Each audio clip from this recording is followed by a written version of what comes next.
After Dark, My Sweet, Chapter 2. It's funny how wrong your first impressions of people can be. Me now, the first impression I'd had of her was that she wasn't much to look at, just a female barfly with money. And she did hit the booze too hard, even I could see that. But I was all wrong about her looks. She was young. I'm 33 and she couldn't have been any older.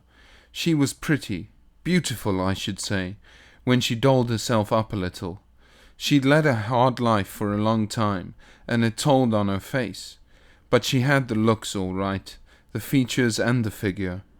And sometimes, well, quite a bit of the time, she could act just as nice as she looked. I'd only got down the road a few 100 yards when the station wagon drew up beside me, and she swung the door open. "Get in," she said, smiling.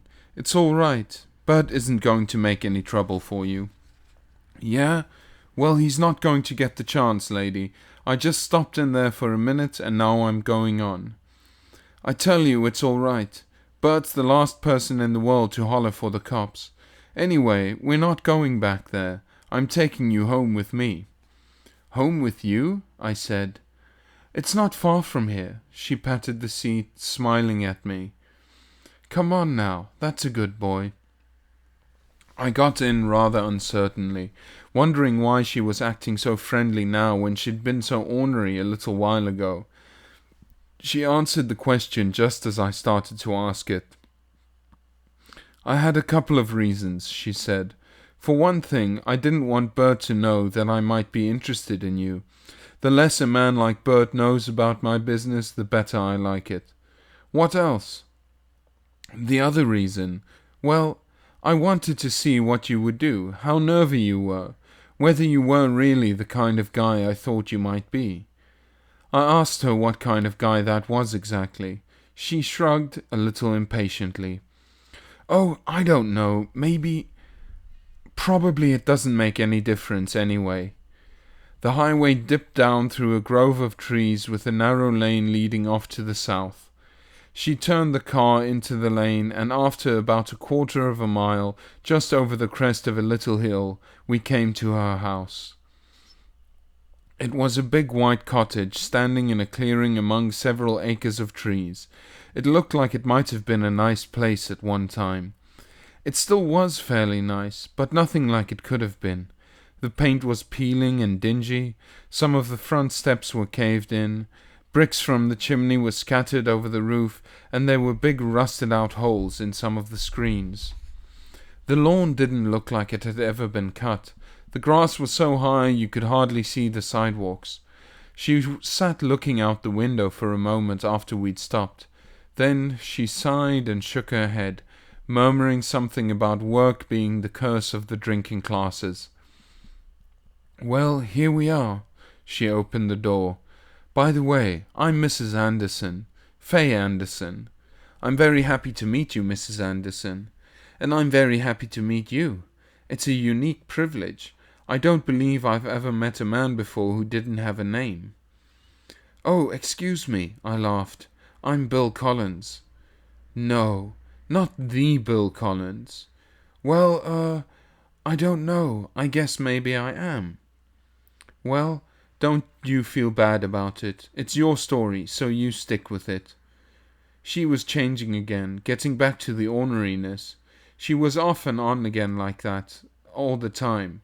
I found out. Nice to you one minute, needling you the next. It all depended upon how she felt. How she felt depended upon how much booze she had in her. With just the right amount, and that changed too, from hour to hour, she was nice. But if she didn't have it, if she had a little too much or not quite enough, she got mean. "Well, come on," she snapped. "What are you waiting for anyway? Do you want me to carry you piggyback?" I hesitated, kind of fumbling around for something to say. She swore under her breath. "Are you worried, Mr. Collins? Are you afraid I'll rob you of your money and valuables?" I laughed and said, "No, of course not. I was just wondering, well, what about your husband? You said you were—" "He won't rob you either. They only let him out of his grave on national holidays. She slammed out of the car and flounced away a few steps. Then she kind of got control of herself, I guess, and she came back. I've got a big steak in the refrigerator. I've got some cold beer and just about everything else in the beverage line. I've got some pretty good suits that belong to my husband and... But let it go. Do whatever you want to. Just say the word and I'll drive you back to the highway. I said I wasn't in any particular hurry to get back to the highway. I was just wondering, what can I do for you? How do I know? Her voice went brittle again. Probably nothing. What's the difference? Who are you to do anything for anyone? Well, I guess I will come in for a little while. We went in through the back door. She got busy in the kitchen fixing drinks, and I went on into the living room. Everything was kind of torn up and messy in there, like it was in the kitchen. The furniture was good, or rather it had been good, but there wasn't a whole lot of it. It looked incomplete, like there might have been more at one time. I kind of sauntered around looking things over. I picked up some newspaper clippings from the sideboard and began to turn through them. They were all pictures of the same boy, a little 7-year-old youngster named Charles Van Deventer III. I tossed them back on the sideboard and sat down. She came in with the drinks, bringing the bottle with her. While I was having one drink, she had 3. Bill Collins, she leaned back and looked at me. Bill Collins. I think I'll call you Collie. All right. A lot of people do call me Collie.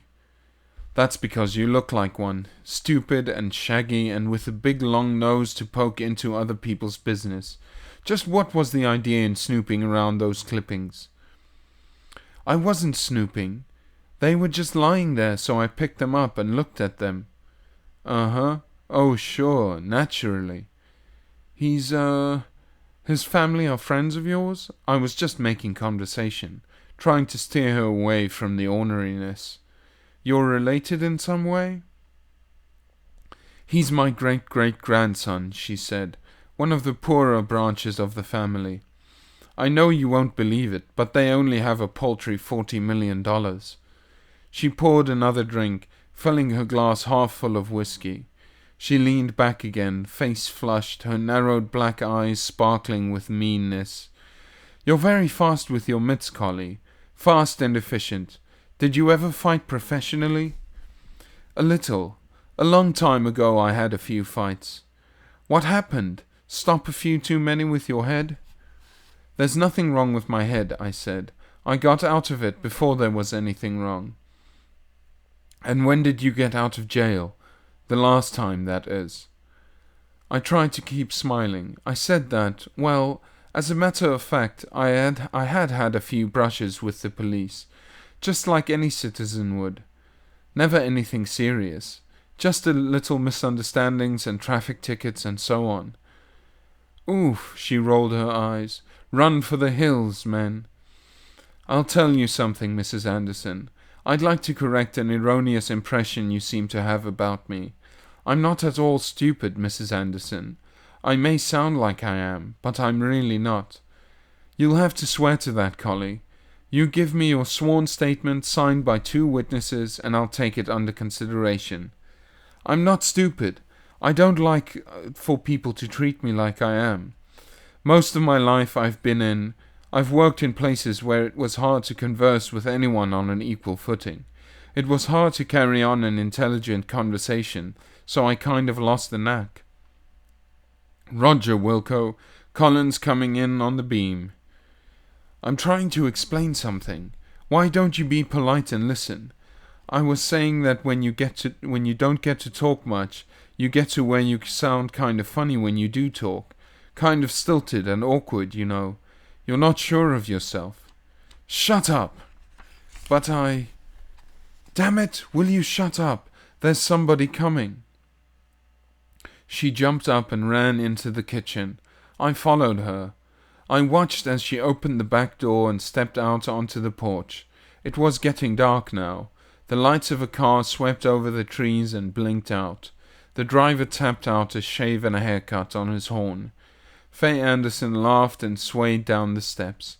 "It's all right, Collie. It's just Uncle Bud." Uncle Bud? Fix yourself another drink. Fix 3 of them. We'll be in a minute."